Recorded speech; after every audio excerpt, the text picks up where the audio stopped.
Yeah, that's not an ideal start for 2025. Not how I wanted to be greeted when I waltzed into that 2025 door. I knew I wanted to hold on and savor every last second of 2024 because I got slapped with that big hand from Jackass. You ever seen that prank where someone's coming in with a couple of coffees and they get smacked with that hand that's like 25 times the size of this power glove? And that's what I felt like when I was looking at everything that went down yesterday. Brutal sniffs. Line combos were -2.5. Bad start to the year. I'm not going to make any excuses. I'm just going to get right to the sniffs because I have to kind of do this quickly today. Those Florida Panthers, they lost that game late to the Carolina Hurricanes. It was a close game. Carolina kind of got a scam goal. But Florida wasn't ready to play in the beginning of that game. Their coach kind of reamed them out. I would think that game left a bad taste in their mouth. Now they're playing the Pittsburgh Penguins who are coming in there. But like I said, I'm always worried about Florida when they play these bottom teams. It's like, are they going to have that juice? You know, especially when you factor they won the Stanley Cup. How much juice is there really to go around? Are they really going to be that upset that they lost to Carolina, who they just beat 2 in a row right before that and swept in the playoffs a couple of years ago? They shouldn't lose too much sleep.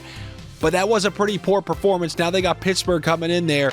They played Bobrovsky last night, so we should be seeing Spencer Knight. So if Spencer Knight's in there and you have a potentially angry Florida team and you have Pittsburgh, who's been able to score on offense and we know isn't too great on defense, you know what? That's a little witch's brew for an over for me. Hit me with the over in the Pittsburgh-Florida Panthers game, and I have a hard time believing that Reinhart and Barkov are going to stay off the score sheet as many times. I mean, you had that shutout against the Canadiens. Neither of them were able to get a point last night. These guys are way too good to be held off the score sheet this consistently. And the one thing about being held off the score sheet, your prices get slightly better. Now, with these two guys, you're talking about some of the best players in the NHL. They're not that great.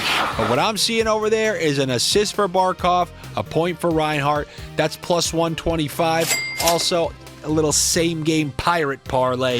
Give me the assist for Barkov, 2 points for Reinhart, 3 shots for Reinhart. That is a high-priced pirate parlay.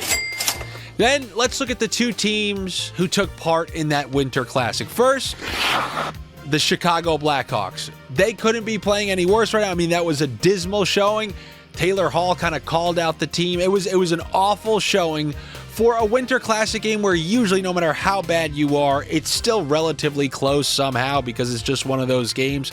But they played awful. And then on the other side, you got Montreal, who along with the Anaheim Ducks who are on this slate, they're doing it. You get 2 a year when you're one of the bad teams and you're going on that magical run where you're beating Vegas in Vegas. You shut out Florida in Florida. They're on a winning streak.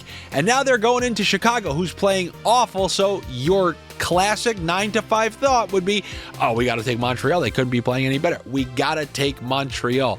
Not so fast. You're not talking about the Edmonton Oilers playing their best going on a run. Any given game, a team like Montreal can just plummet right back into those losing streaks. So rather than just try to ride the coattails of the Montreal Canadiens, what I will do is drop that number one. I will drop the fastball because we're still getting a pretty good price on it.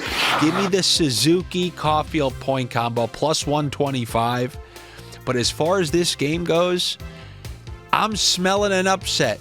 I'm smelling Chicago plus money at home, playing well after that absolutely dismal game, beating a team who you wouldn't think that they're going to beat, a team who just shut out Florida, came back and beat Vegas in Vegas. And yes, I'm going to go with the Chicago Blackhawks to beat these relatively hot Montreal Canadiens. Then we got the Anaheim Ducks, who are facing the Edmonton Oilers, who they just beat a couple days ago. The Anaheim Ducks, you guys know how bad they are.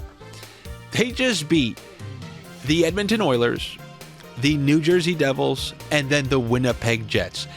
Can you have any better depiction of hockey? Even if you despise my guts, you're livid about how things went last night. You should at least now know. This is nothing like the NFL. You're never going to see Dorian Thompson-Robinson go into Baltimore and beat them, go into Philadelphia, beat them, then beat a great team at home, and then just return to garbage.